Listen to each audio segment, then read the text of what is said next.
Salut, привет, c'est Diana, ton professeur de russe.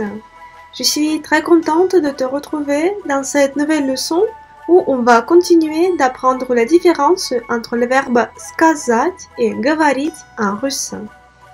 Dans la leçon précédente, on a appris l'emploi et la conjugaison du verbe говорить. Dans cette leçon, je te propose d'apprendre l'emploi, la conjugaison et les cas difficiles de l'emploi du verbe сказать. Si tu trouves que cette leçon est utile et intéressante pour toi, n'hésite pas à mettre le pouce bleu pour m'indiquer que je devrais faire plus de vidéos pareilles et abonne-toi à cette chaîne YouTube. Alors, le verbe сказать, c'est la forme perfective. Tu te souviens? Говорить, c'est l'imperfectif et сказать, c'est le perfectif.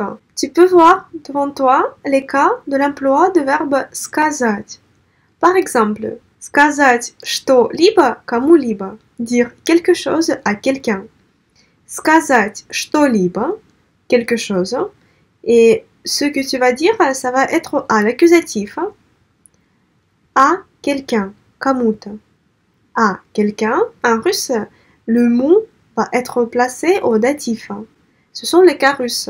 Donc, сказать что-либо, что-либо, tu le mets à l'accusatif, кому-то, et кому-то, à quelqu'un, tu le mets au datif.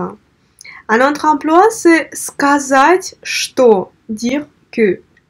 Сказать что.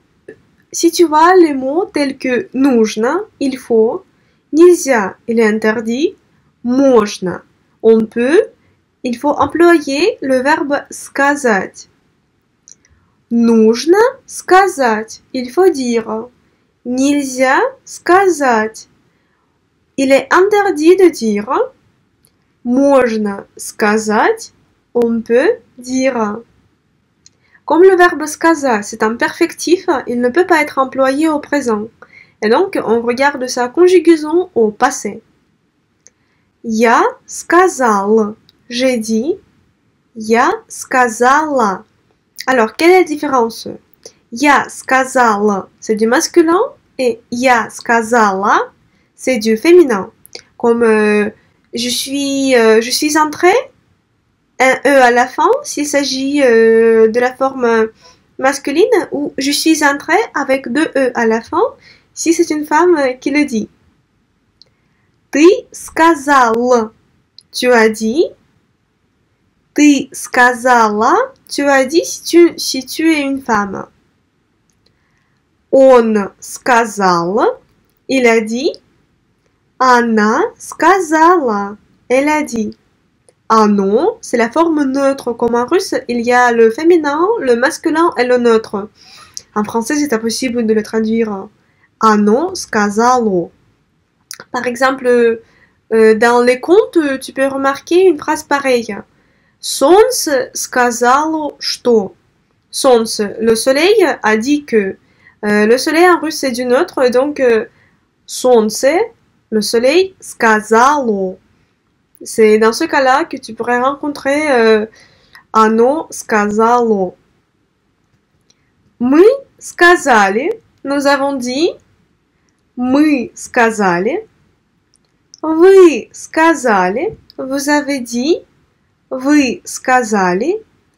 Они сказали, ils ont dit. Они сказали. Они сказали, c'est une seule forme pour le masculin, le féminin et le neutre. Oui, même pour le neutre. Je répète la conjugaison plus lentement pour que tu puisses répéter avec moi. D'accord? Я сказал. Я сказала. Ты сказал. Ты сказала. Мы сказали. Вы сказали. Они сказали. Oui, c'est ça, la conjugaison de verbe сказать au passé. Et il ne peut pas être conjugué au présent parce que c'est une forme perfective. Voici les exemples de l'emploi du verbe сказать. Я сказал девушке, что люблю ее. J'ai dit à une jeune fille que je l'aimais. Я сказал девушке, что люблю ее. Si tu as attentivement regardé la vidéo sur le verbe говорить, tu peux me dire, mais Diana, je peux aussi dire я говорю девушке, что люблю ее. Je dis à une jeune fille que je l'aime.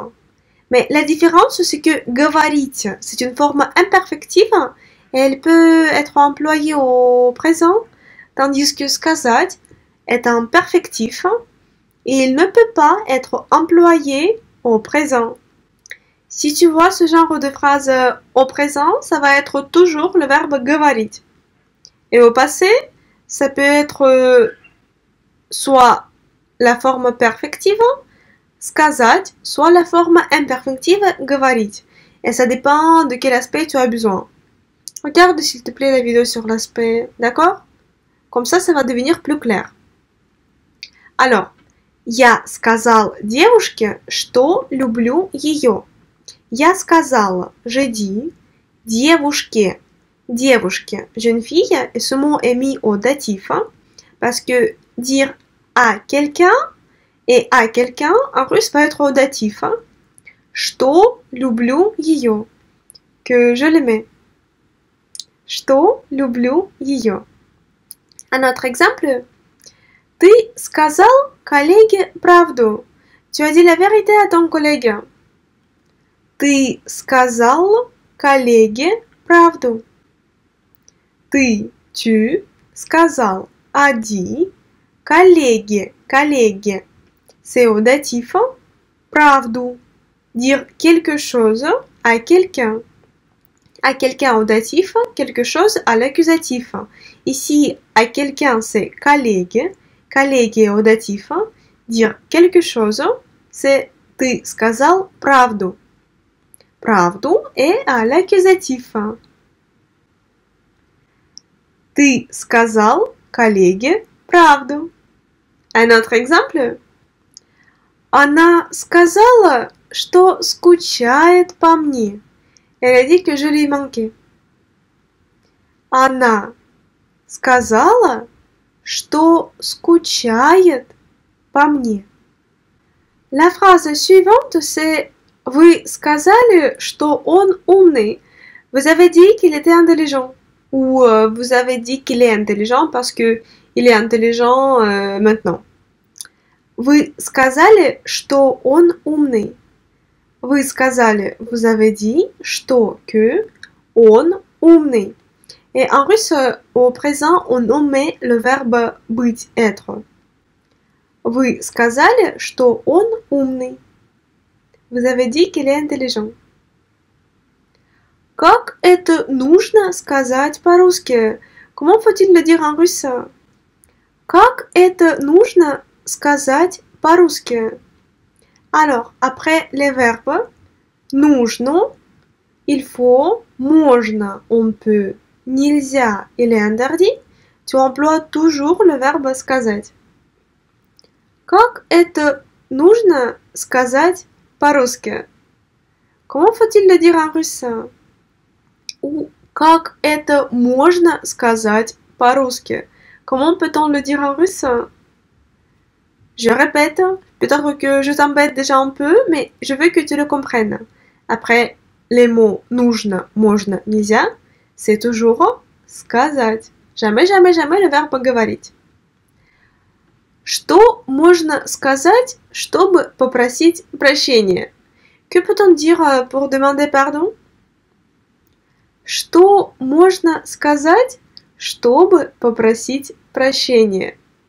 Можно сказать, tu emploies toujours можно сказать, нельзя сказать, нужно сказать. Et l'expression попросить прощения, это demander pardon.